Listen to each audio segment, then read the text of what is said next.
Toxic positivity is that annoying BS where people shame you for having normal human struggles. Instead of validating difficult emotions, they invalidate your feelings with cheery cliches that avoid deeper issues. If you've experienced this crap, here are 10 telltale signs to watch out for. 1. Shaming negative emotions. With toxic positivity, any murmur about sadness, anger, or feeling crappy gets shut down by people insisting you look on the bright side or stay positive. Your valid pains and frustrations get dismissed as negativity, infecting their rose-colored world. You're encouraged to suppress those shadow feelings rather than process them in healthy ways. Any emotional depth beyond smiley face simplicity feels banned around these types. 2. Meaningless platitudes. These people dole out trite, superficial affirmations to bypass actual problems, telling you it's all going to work out, or every cloud has a silver lining. Their bumper sticker wisdom shows zero empathy for your specific struggles. It's just empty positive vibes with zero substance, insight, or path forward actually addressing your concerns. You're left feeling even more alone and misunderstood.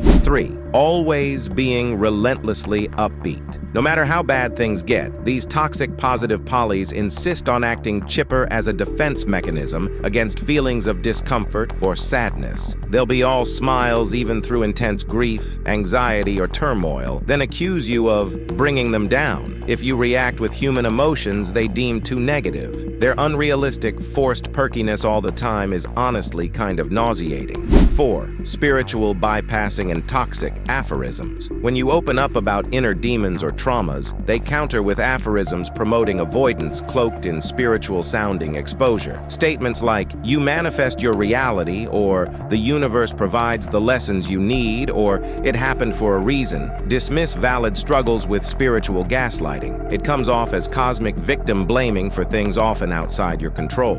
5. Callous, tough love. On the flip side, some forms of toxic positivity go into harsh judge mode, shutting down negative emotions with a cold shower attitude, hitting you with callous one-liners like "suck it up" or "stop being so weak and whiny" whenever you express feelings considered too gloomy. There's no attempt at empathy or letting you process sadness, just accusations of wallowing or feeling sorry for yourself. 6. All or nothing thinking. This mentality views the world through a narrow binary lens, leading to diminishing any problems or struggles as no big deal. Like if you're upset about a romantic breakup, they might diminish it nonchalantly as, "Well, you'll find someone else." This all or nothing lack of nuance invalidates your particular feelings about specific situations. It's simplistic to the point of being dysfunctional and invalidating. 7. Creating guilt. Some toxic positivity pushers will shame you with guilt tactics if you don't fully embrace their relentless forced cheer. They'll make comments implying you're letting others down with your sullen vibes, or flat out call your sadness selfish as you wallow in self-pity, burdening those around you who have to endure the bad aura. Instead of just letting you feel crappy, they make you feel like a bad person for it. 8. Gaslighting grief. When you're processing painful losses or hardships, toxic positivity folks will gaslight your feelings with dismissive arguments. Like if you're grieving over a loved one dying, they might insensitively say, "It's been 6 months already, you need to move on," or "They're still with you in spirit, be grateful." This denies the messy realities of how grief actually works. It's emotional invalidation under the guise of armchair life coaching. 9.